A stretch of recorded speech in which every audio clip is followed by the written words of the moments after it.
خور د یوازې اوسېده؟ او جی د خاوند جی ترکی کې دی چې کله زه په دیوال ور وړېدم نو زما خو شک اسنه ما وی چې اسنه څوک یي یا څه چلی یا ځکه خوراکۍ یوازې ده او غمزپلې ده نو جی ما په تماچه باندې بوډ وه ما کچن میچن کې اول تماشه مماشه وکړه څوک وونه جي چې ما خوراکۍ ته ور وډبو چا راله اواز را نه کړو چې په دوباره مې ښه تیز تیز وډبو نو خوراکۍ راله اواز را کړو چې څوک یې نو ما ورته ویې مدثر یم نو ورې راته کولاو کړو نو داسې عبت کې وه چې څه چل دی خو و عبت کې نو چې زه ورغلم دننه نو ما ته وایي چې څوک و د هغې لورې ماشومې مایده نوم دی مایده وفات شوه نو ما هغې ته غږ وګونه کړو نو زه یې د ګریوان نه ونیولم ما ته وایي چې مایده وفات شوه نو ما ورته وایي چې نه هېڅ هم نه دی وفات نو ما د کټونو لاندې چې تماشه وکړه چې تماشه مې وکړه نو دا هلک د میز لاندې ناست و چې د میز لاندې ناست و دی ما راوباسه د ګریوان نه مې ونیسو ما ورته وی چې ته دلته څه کوې ما ته وی چې دا زما دین په دنیا خور ده ما ورته وی زه د دې سکا ورور یم د مور نه پیدا شوي یو نو زه دا ټایم نه راځم او ته د دې چېرته پردی هلک او ته دا ټایم راځې دلته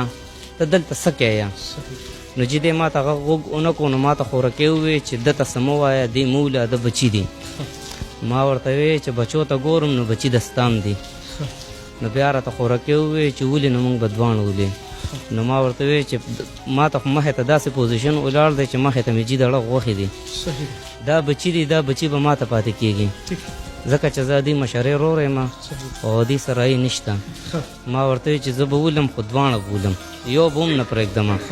ځکه چې ما له نه ایمان اجازت راکوي نه راله پښتو اجازت راکوي نو جي ما اول هلک وویشتو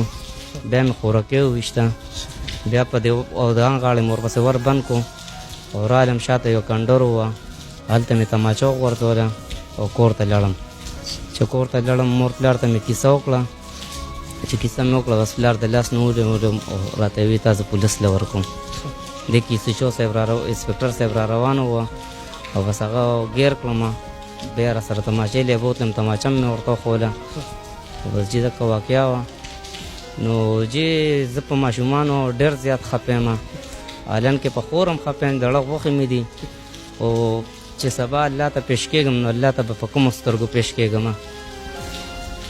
منځ کې پکې د ایمان جذبه ده د پښتو جذبه ده د دې نه مخ نشم اړولی که چېرې پرېښودل مې نو غونډ کلي به راته ګوته نیولی چې دا هغه بې غیرته دی چې یو بل یې ونیولو او پرېښودل نو چې بس ما خو کار کړی دی د پښتو مې کړی دی او د غیرت مې کړی دی او باقي کو په دې کې ما ته هر قسم سزا راځي نو زه ورته تیار یم چې زه به الله ته انشاءالله په داسې حالات کې پیش کېږم چې الله ته به انشاءالله زما سترګې اوچتې یا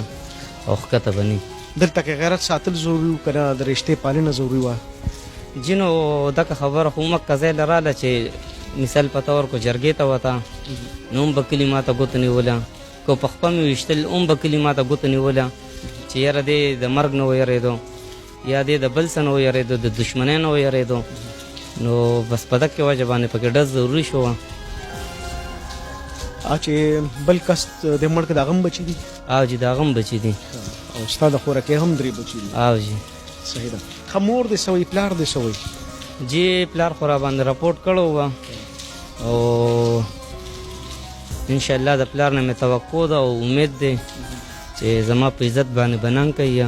زما په پښتو باندې به ننګ کوي او کلي کې به ما داسې کار وکړو انشاءالله چې ما ته په کلي کې انشاءالله دا ما کلي دپاره یو نصیحت پرېښودو که زه یم که زه نه یم خو زما کلي کې به دا یو وصیت یو داسې کارنامه مې پرېښوده چې انشاءالله څوک به د چا پردی تورسرې ته په بد نظر نه ګوري هر چا ته به خور وي هر چا ته به مور وي انشاءالله په دې پوزیشن باندې چې هر یو کلي کې داسې کار کېږي نو زه یم چې انشاءالله څوک به زنا نه کوي څوک په غلط کارونو کیه او د الله نه به خلک ویریږي د رسول نه به ویریږي اخري یو تپوس درنه کوم خپله مشره خور ستا نه مشره که کشره وه دا جي ما نه کشره وه کشره وه نو ګرانه نه داسې دغه ټایم کې خور جي ما خو تاسو ته مخکې وویل چې دړه غوښې راته مخې ته ولاړې وې او که زما په ځای بل کس وه او پښتون و پښتو پکې وه دې خور ته تاسو چېرته مخکې وصیت نصیحت کړو چې یاره د دې قصې او قطاري کسې وي دا ختمې کړه جي په دې کې دا شی نه وه زمونږ الحمدلله دې کې بس تاسو کمې بیشي نه چې ستاسو خور خدای مکه دغه اړخ ته ولې لاړه جی زمون خو پکې کمې پیسې ځکه نشته چې ما ورته خپل کور خالي کوه او ورته مې ویل چې خوراکې دلته پاتې کېږه د چا چې خاوند نه نو هغه مور پلار ورونو خویندو جولې ته زور کوي چې یاره دې د حیا څادر را باندې پروت وي څوک راته ګوتو ونه نیسي جی ما ول خوا کې کوارټر ونیسو د هغې کرایه 15,000 وه بیا دې ما ته ووایي چې ما ته خاوند وایي چې زه دا کرایه نشم برداشت کولی زه خو دلته د کباړ کار کوم او زه به دونه څونه پیسه پیدا کوم چې د کور خرچې او 15,000 روپۍ کرایه ورکوم جی دې د هغې کس کوارټرو ارزان ووه خو لږ بیارته مونږ نه زما مورکۍ به لتله راتله شپېله خو زما مورکۍ زمونږ کور کې درز وخوړو وه باران ووه نو درز یې وخوړو د حمله یې لګېدلې وه نو جي هغه موږ د شیخ ملتون هسپتال کې داخله کړې وه نو د هغې نه پس دا روانه شوې وه جي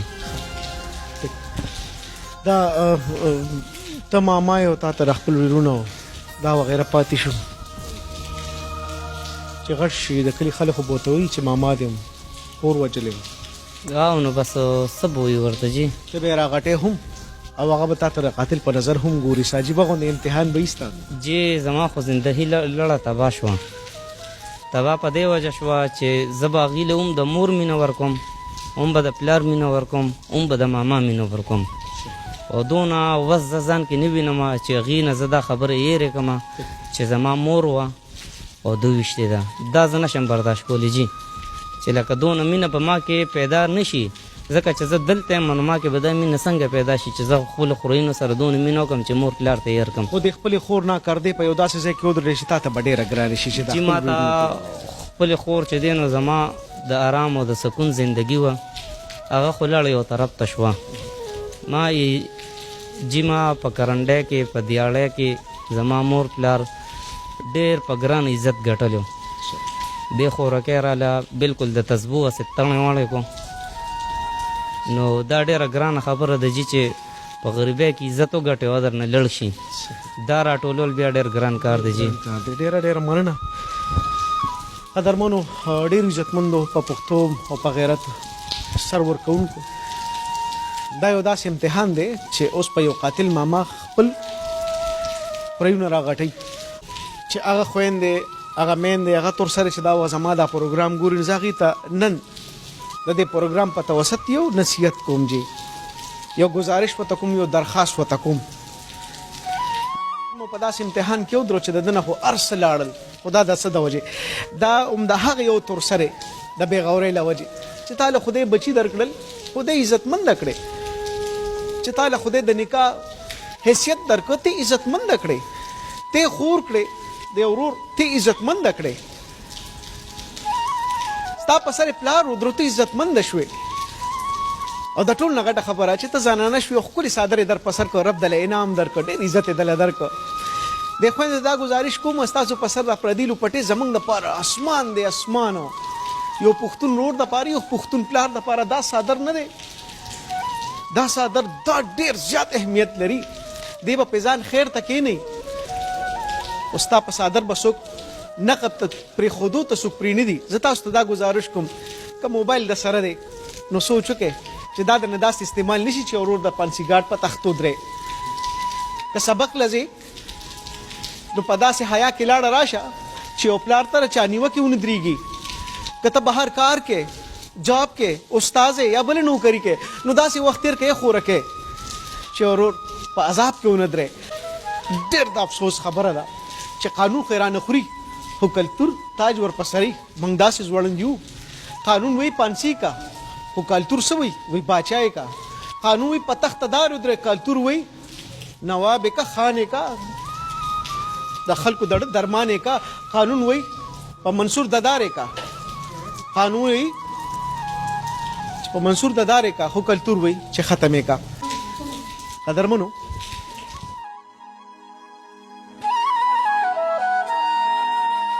دغه ورور د یو خور بېغورۍ یوړو دا ورور دا هغه تورسرې بېغورۍ یوړو تورسرې په موږ ګرانې دي زموږ په کور کې را پیدا شوي لور زموږ دپاره د ډه ټوټې دي دغه کاکیانې زموږ په سینه باندې خوبونه کوي سهار او ماښام موږ شپې او ورځې د دې په کاته باندې کوو داسې ورور زموږ نه هغه تورسرې وخوړه چې زه خپل ورور او د خپل پلار پښتو یې د خپل لاندې کړه